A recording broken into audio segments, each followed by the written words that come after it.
Hey everyone, welcome back to another episode of Vices and Superfluities. I'm Chase Adams, as usual, and this is going to be a tough episode for me. Um, we're going to talk about something that's been on my mind for the past couple of weeks now. I've been carrying it around pretty heavily, working with it, contemplating it, and trying to derive meaning from it, and see what I can do or how I could do this to, I don't know, make myself better or let go of some things. Um, but today we're going to talk about redemption and resurrection, and what that means, how it's been portrayed, uh, what it means to me, what it means to be the redeemer of somebody, and helping them start anew, give them a second chance, and a new life. And we're going to start with the book of Ruth, which is a very short book in the Bible, but holds a very powerful lesson, and really struck a chord with me, and also put some things in perspective as to how I see Christianity or one's relationship with Christ, which I don't label myself as a Christian, but after reading the story, I do find a very personal meaning, in the story of the redemption through Christ. So I'm just going to go ahead and I'm going to read the whole book. I mean, 4 chapters, just a couple of pages, so this shouldn't take too long. But here we go. In the days when the judges ruled, there was a famine in the land. So a man from Bethlehem in Judah, together with his wife and 2 sons, went to live for a while in the country of Moab. The man's name was Elimelech. His wife's name was Naomi. And the names of his 2 sons were Mahlon and Chilion. They were Ephrathites, Ephrathites from Bethlehem, Judah, and they went to Moab and lived there. Now Elimelech, Naomi's husband, died, and she was left with her 2 sons. They married Moabite women, one named Orpah and the other Ruth. After they had lived there about 10 years, both Mahlon and Chilion also died, and Naomi was left without her 2 sons and her husband.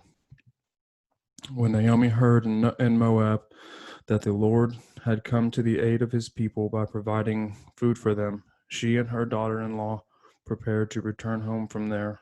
With her 2 daughters-in law, she left the place where she had been living and set out on the road that would take them back to the land of Judah.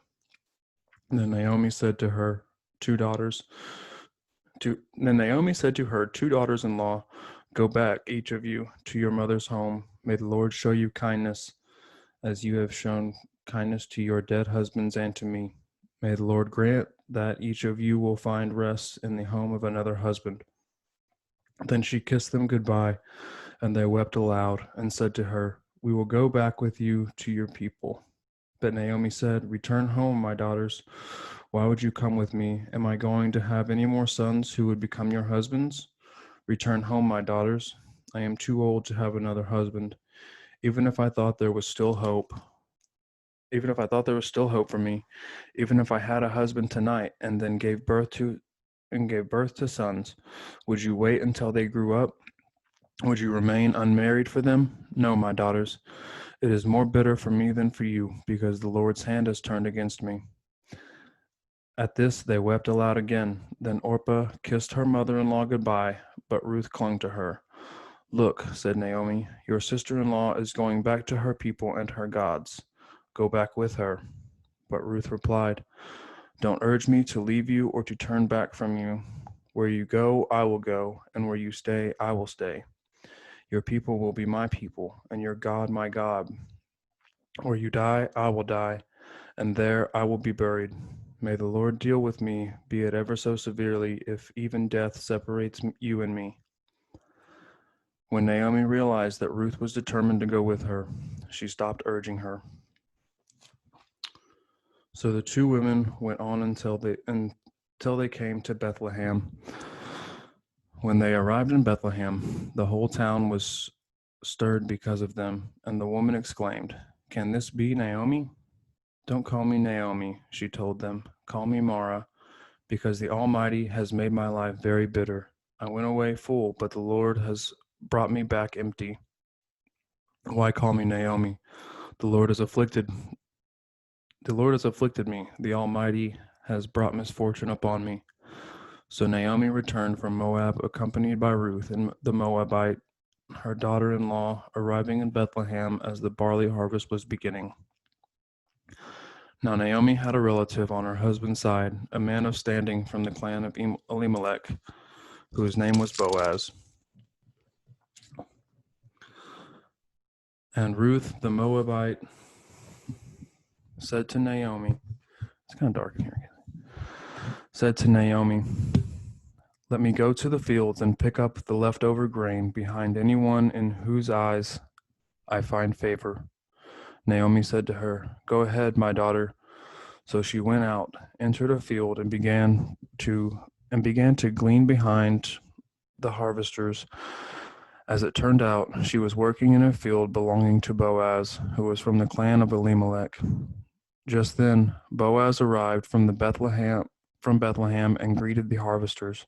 "The Lord be with you." "The Lord bless you," they answered. Boaz asked the overseer of his harvesters, "Who does that young woman belong to?" The overseer replied, "She is the Moabite who came back from Moab with Naomi," she said. "Please let me glean and gather among the sheaves behind the harvesters." She came into the field and has remained here from morning till now, except for a short rest in the shelter. So Boaz said to Ruth, "My daughter, listen to me. Don't go and glean in another field, and don't go away from here. Stay here with the women who work for me. Watch the field where the men are harvesting, and follow along after the women. I have told men not to lay a hand on you, and whenever you are thirsty, go and get a drink from the water jars the men have filled." At this, she bowed down with her face to the ground. She asked, "Why have I found such favor in your eyes that you notice me, a foreigner?"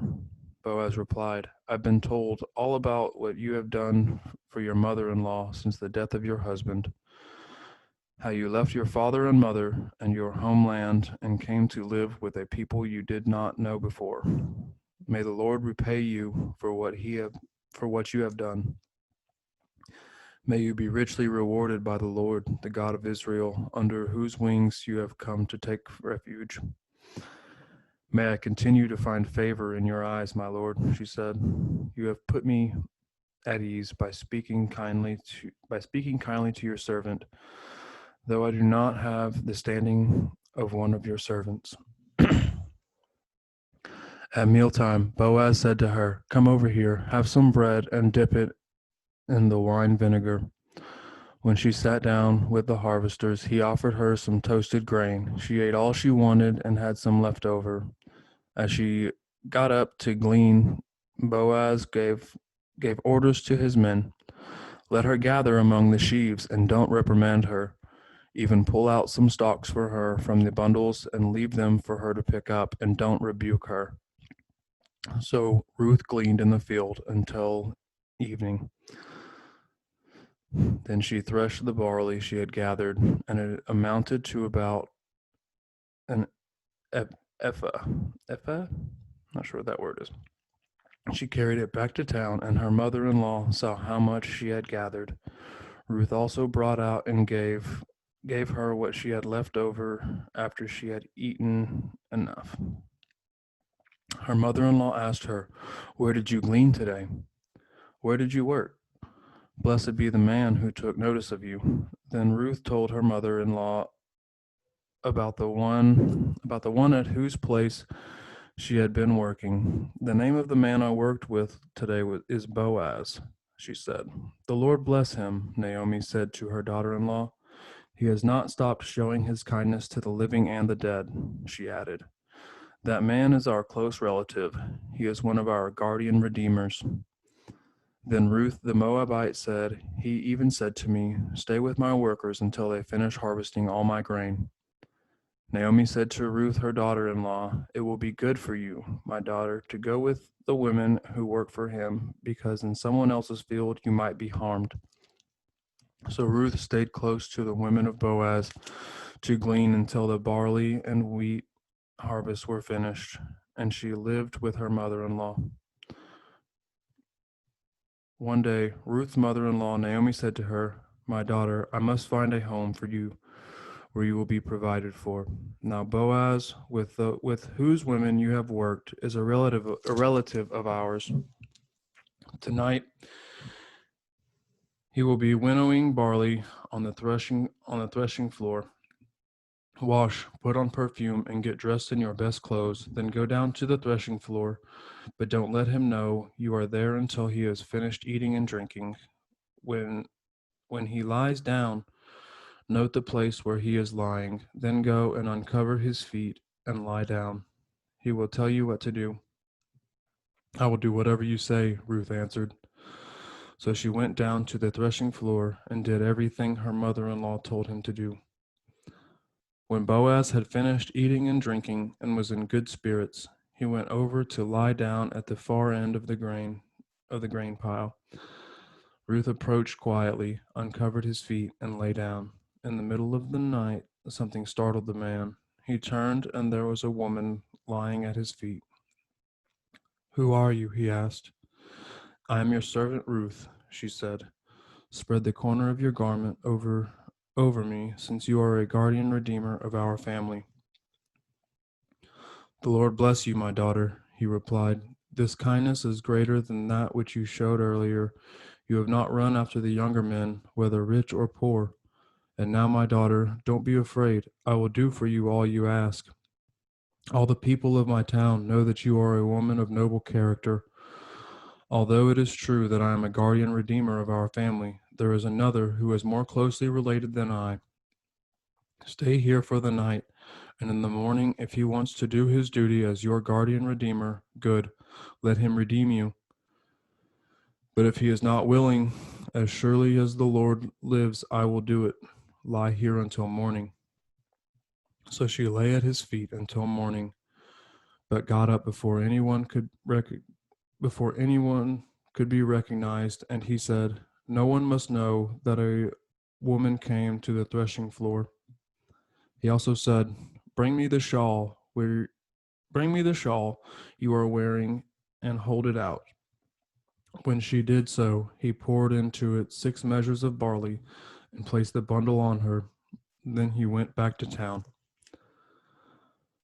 When Ruth came to her mother-in-law, Naomi asked, How did it go, my daughter? Then she told her everything Boaz had done for her, and added, He gave me these 6 measures of barley, saying, Don't go back to your mother-in-law empty-handed. Then Naomi said, Well, my daughter, until you find out what happens. Wait, my daughter, until you find out what happens, for the man will not rest until the matter is settled today. Meanwhile, Boaz went up to the town gate and sat down there just as the guardian redeemer he had mentioned came along. Boaz said, Come over here, my friend, and sit down. So he went over and sat down. Boaz took 10 of the elders of the town and said, Sit here, and they did so. Then he said to the guardian redeemer, Naomi, who has come back from Moab, is selling the piece of land that belonged to our relative Elimelech. I thought I should bring the matter to your attention and suggest that you buy it in the presence of these seated here and in the presence of the elders of my people. If you will redeem it, do so, but if you will not, tell me, so I will know. For no one has the right to do it except you, and I am next in line. I will redeem it, he said. Then Boaz said, On the day you buy the land from Naomi, you also acquire Ruth the Moabite, the dead man's widow, in order to maintain the name of the dead with his property. At this, the guardian redeemer said, Then I cannot redeem it because I might endanger my own estate. You redeem it yourself. I cannot do it. Now, in earlier times in Israel, for the redemption and transfer of property to become final, one party took off his sandal and gave it to the other. This was the method of legalizing transactions in Israel. So the guardian redeemer said to Boaz, Buy it yourself. And he removed his sandal. Then Boaz announced to the elders and all the people, Today you are witnesses that I have bought from Naomi all the property of Elimelech, Kilian, and Mahlon. I have also acquired Ruth the Moabite, Mahlon's widow, as my wife, in order to maintain the name of the dead with his property, so that his name will not disappear from among his family or from his hometown. Today you are witnesses. Then the elders and all the people at the gate said, We are witnesses. May the Lord make the woman who is coming into your home like Rachel and Leah, who together built up the family of Israel. May you have standing in Ephrathah, and be famous in Bethlehem. Through the offspring the Lord gives you by his young woman, may your family be like that of Perez, whom Tamar bore to Judah. So Boaz took Ruth, and she became his wife. When he made love to her, the Lord enabled her to conceive, and she gave birth to a son. The woman said to Naomi, Praise be to the Lord, who this day has not left you without a guardian redeemer. May he become famous throughout Israel. He will renew your life and sustain you in your old age. For your daughter-in-law, who loves you and who is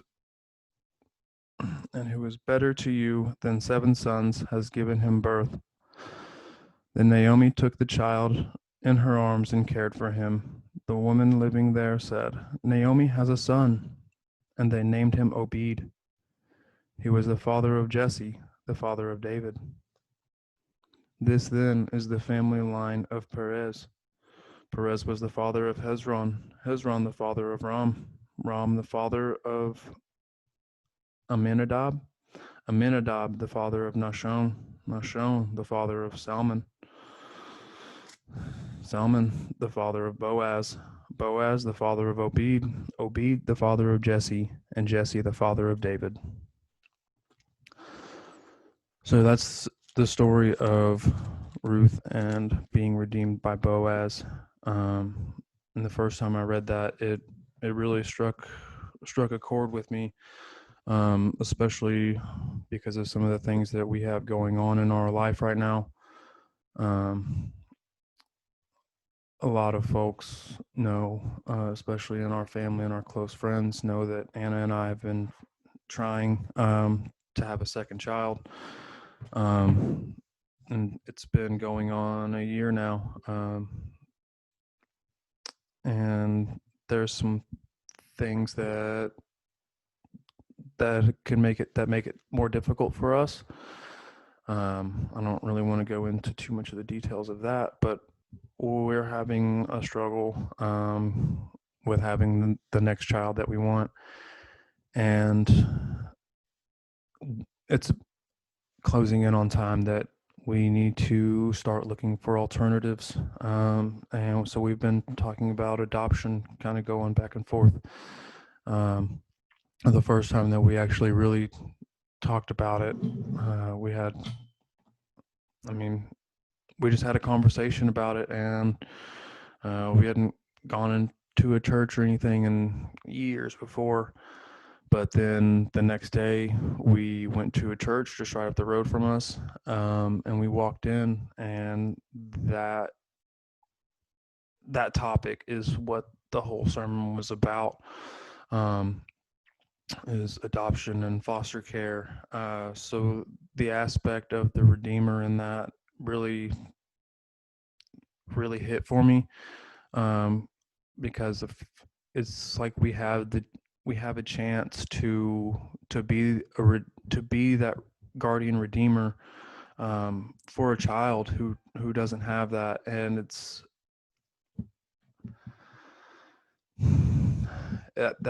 that's powerful. I don't know how to put it into words, but whenever we walked in and I saw that that's what the topic, or that's what the sermon was going to talk about that day, I just knew that we were there for a reason. I mean, we could have gone to one of several different churches, within a 10 or 15-minute radius of our home, but we picked that one, and we walked in, and we got the message that we're supposed to receive. Um, and not only that, but it also helped me to understand the message of Christ in another way. And it's not just that Christ died on the cross for our sins, but that we find redemption in that death, in that sacrifice, redemption for all mankind. But even deeper than that, that we can find redemption in our own death, and not necessarily a physical death, but I guess like dying unto the world and denouncing our past ways, and admitting our faults, and acknowledging where we've been wrong, and accepting that we're imperfect, and that's why we need God, and that's something that we can rely on. And through God, there's always room for redemption, and there's always it's never too late for a second chance, and that there is work to be done, to be redeemed, and to show that you're doing the work, to show that that it's not just, you're not just going through the actions, or that you're not just doing these things for the public eye, to make yourself seem, I don't know, seem holy, or seem like you want to do better, but to actually do better, and just to, yeah, to denounce the ways that you were wrong, to acknowledge that you've not been living appropriately, and just laying down that old self, in order to step into something new, and something better, and something great, and something that is more fitting of the image of God, and a little, just that little bit closer to perfection. Not that we'll ever be there, but by pursuing perfection, and by making it a continual pursuit, maybe one day we can stumble upon excellence, and that's kind of the whole goal. I feel like that's why we're here, and it's a constant process. You're always having to quit old habits and let go of old pains and angers and suffering that you may have been holding on to, and it's a process. It's alchemical. It's turning that lead into gold, and I don't really know where else to go with it, honestly. I mean, that's what it is. It's a redemption in a new life, and it's being resurrected. It's Jesus dying on the cross, and shedding his worldly body, and coming back 3 days later as a more perfect image, and being closer to God. So this one's going to be kind of tough for me, because there's things that I've kind of been holding on to, and this is going to be, I guess, kind of my sacrament, my sacrifice, and the way that I find redemption. And it's kind of I like to see it as a mix of the Buddhist like concept of like, the Buddhists will shave their head to denounce their old ways whenever they go into the monastery. And in the Christian faith, they will do they do confessions and baptisms, um, and just all of those things so that you can find redemption, stop letting go of the worldly matters, and to focus more on your relationship with the divine. And I hope that I don't want to turn anybody off or turn people away by including something that is religious in this, but it does have deep meaning. And if you contemplate it, um, then you can bring value out of it for yourself as well. Um, so, what I'm going to do is I'm going to shave my head. And I know it might seem silly. It's just hair. I know that it's just hair, but this, over the past, I don't know, 5 or 6 years, it seems like I have started a new phase of my life every 2 to 3 years or so. And along with those phases of my life has come a new hairstyle and kind of a new look for me. Just trying to find that image of myself that I'm happy with, and that I think most correctly resembles how I feel about myself, um, and most correctly represents the image of God that I want to portray. Um, so you can see this is quite long. I mean, I've been growing this for 2.5, almost 3 years now. Like I said, I know it's just hair, but it is difficult because I feel like this look is chase. And this is the style that has resonated with me the most. This is the one that I've been the happiest with. I feel like this is me and it fits my personality. Um, but along with that, I feel like there's a handful of things that I'm still holding on to that's a remnants of the past phase that I was in.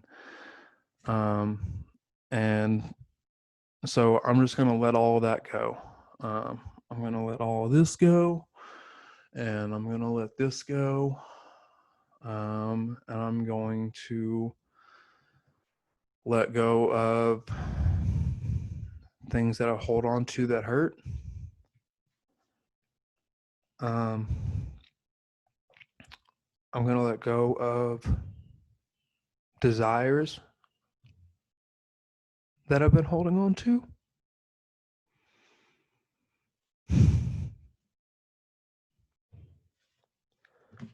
And I'm going to be better because of it. So.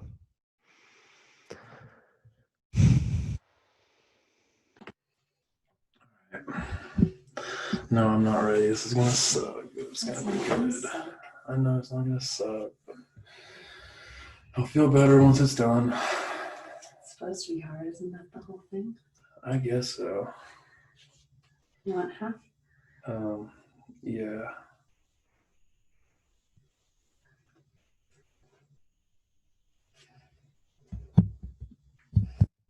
I don't even really hear anything on this right now. Let's see if I can. What's with the sound later? You can't hear it. Can't hear it. You can't hear? No, I don't know if I can hear it or not. I'm just gonna we'll do music over this part. Okay. Do you want like a ponytail? I got ponytails right here. Okay. Down. Y'all ready for this? Oops. What the fuck I just did? What do you want to shave first, the head or the beard? Doesn't matter what you shave first, but just do this half. You want me to do this half? Does it matter? Yeah, do this half and then just leave this half down because whenever we do the picture, I'll have the. Well, it's fine. I just want to get it out of the way, though. That's fine. I'll get these out of the way.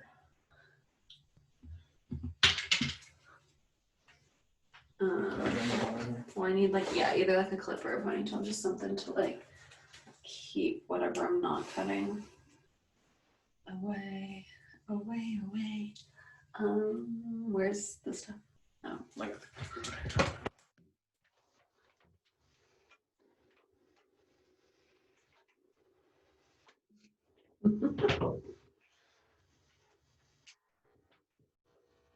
I'm crying.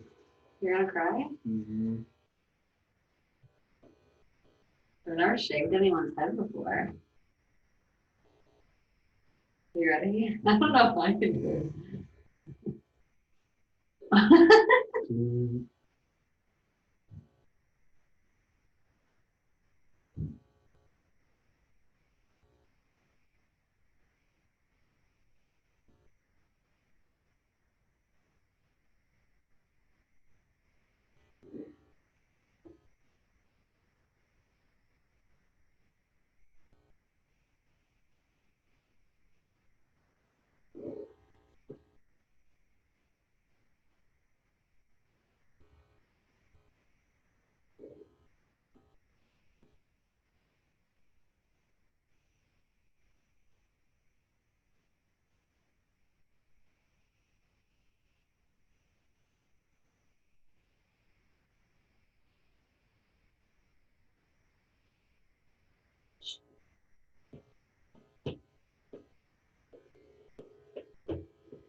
Hold your ear down.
Mm-hmm.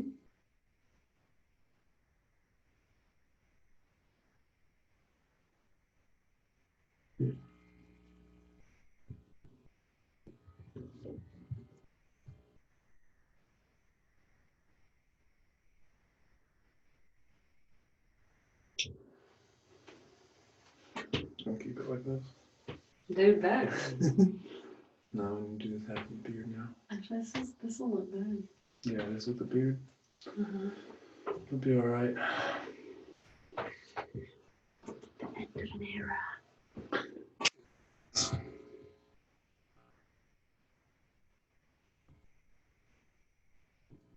Neck touching is a whole lot more noticeable too.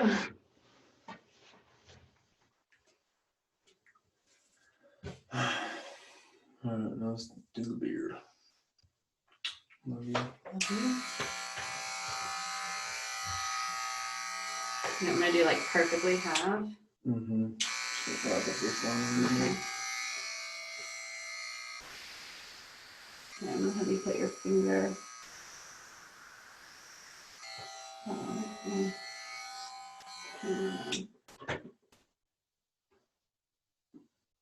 like put your hand like right up over that. I just want it to look better. That's good.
Here, like put your hand over.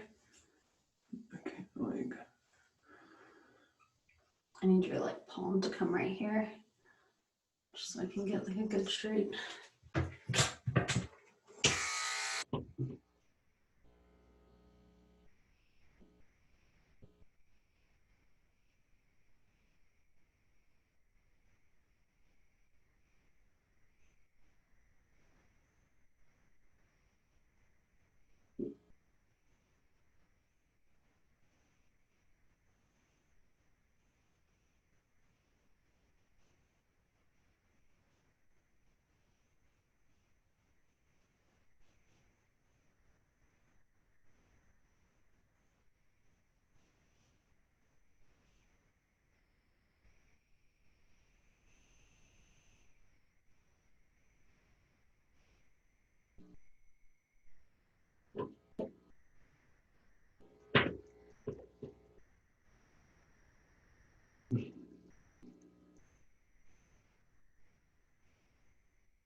Ridiculous. Is that good enough? Yeah, Like halfway? That's good enough. Oh.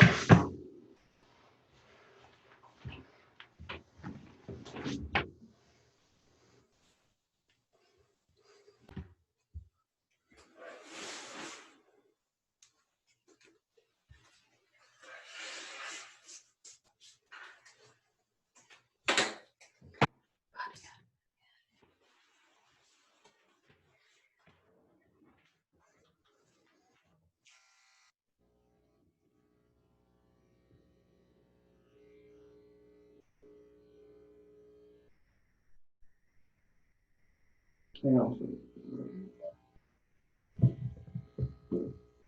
Should have been that from the beginning.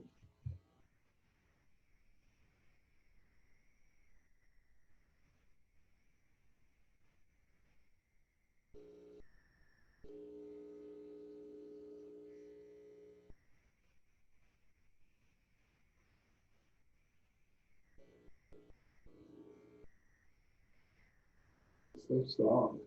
Mm-hmm.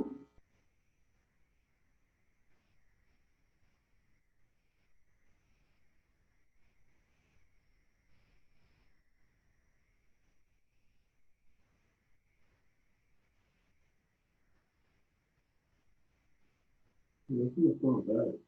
Huh? Go from the front back. In the front back? Yeah, get the front back.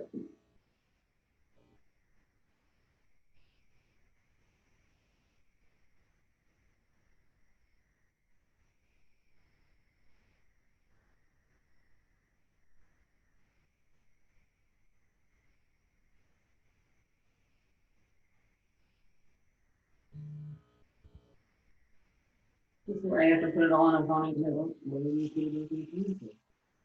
Like it's different.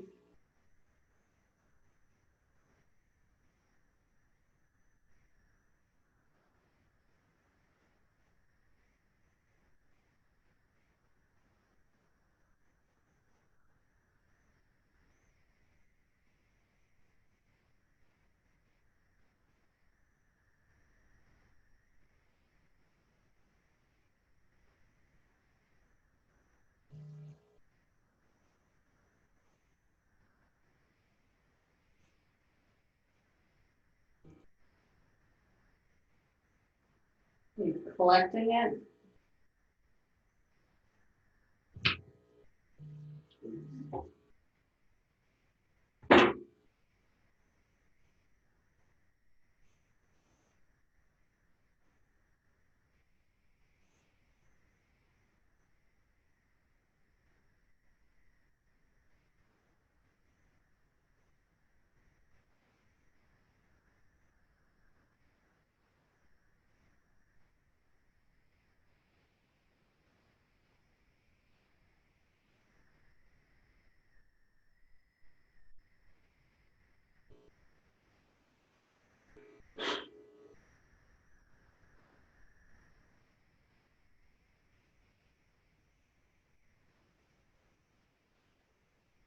Never gone this short.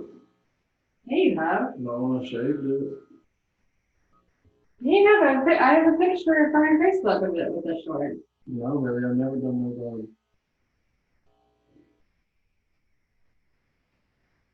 But the eyebrows too. That was all at this point.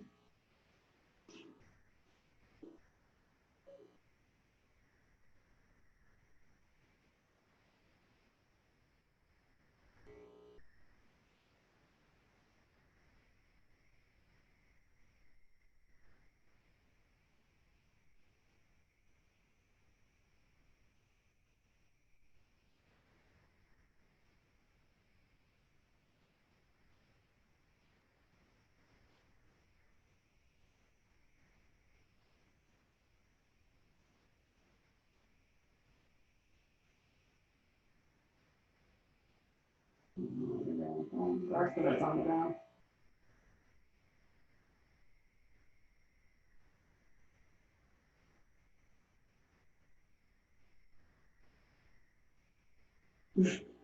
That's all right.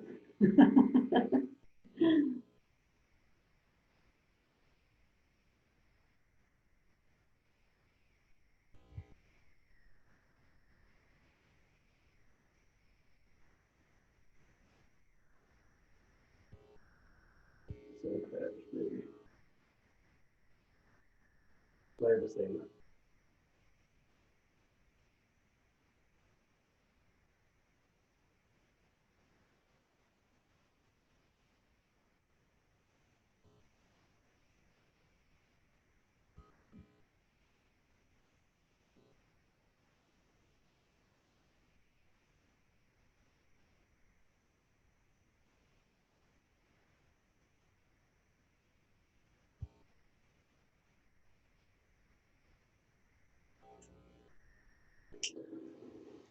I don't hate it. I don't hate it. You do.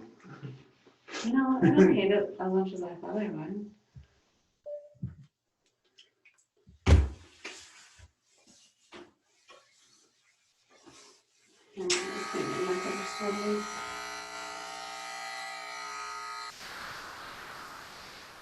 I don't hate the hair as much as I thought I would. But if you're gonna be bald head, you gotta have a beard or something. You're like a fucking skinhead, dude.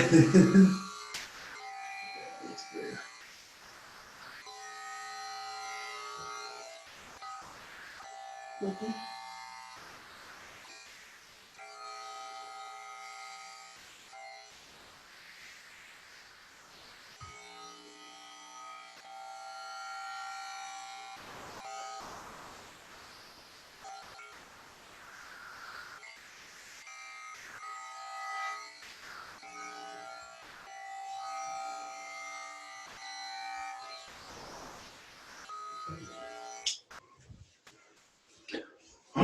You can fix the beard if you need to.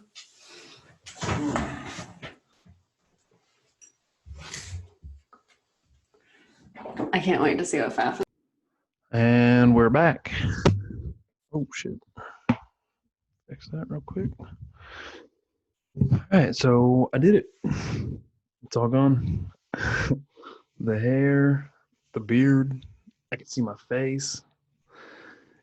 I don't feel like I'm like covering myself up or like hiding behind all this hair and beard. Man, I feel really good. I feel really light. I don't miss it as much as I thought I would. I really liked my long hair. Like I said, I felt like it was fitting of the person I had become. But I don't know, who knows? Maybe this is fitting of the person I'm going to become next. That was I don't know, that was an experience. that was definitely spiritual. I let go of obviously the hair, but I don't know. It's weird, but I feel like I needed to do that in order to take the next step in my process and to become the person that I'm supposed to be. And now I feel like I'm kind of ready to step into that. Let's talk about some things that I let go of besides the hair, though. I released some of my anxieties and worries. I don't feel like I have to hold on to those anymore. They're not my problem. I let go of ambition and everything that I thought I needed to do or accomplish to be the person that I'm supposed to be, and accepted that it's going to happen just as kind of as long as I do the work. This was part of the work for me. But I'm digging it so far. I think it's gonna look all right once the beard is back. So cool deal. Yeah, man. I really, that was cool. I let go of some things that I've been carrying. And maybe some things that I wasn't even aware of that I was carrying. I feel much lighter right now. And I thought that I had let go of some of those things already. And some of my angers and pains and anxieties and worries and just all the stuff that comes along with being a human. But I guess this is why monks do it. Let go of things, let go of the past. Don't have to hold on to it. Denounce the previous self. Admit that you were wrong. And also, I would like to take a second and apologize to anybody that I've done wrong to. There's quite a list there. I know I've hurt people. I've been angry at people. Said mean things that I didn't necessarily mean. Wished mean things. But I feel like that's not that it's gone, because that's always a process, and you have to continually let go and continuously forgive. Things are always going to pop up, and it's just kind of how you deal with it. I guess that's why I say the proof is in the pudding. But man, that was redeeming for sure, and that's what I was looking for. I guess you could kind of say that it was my little. This feels weird. My little form of baptism, I guess. My acknowledgement of wrongfulness, and living the ways of the world. And some of those things they were lingering with me. Some of my demons, but I really feel like that was an important step. That was really good.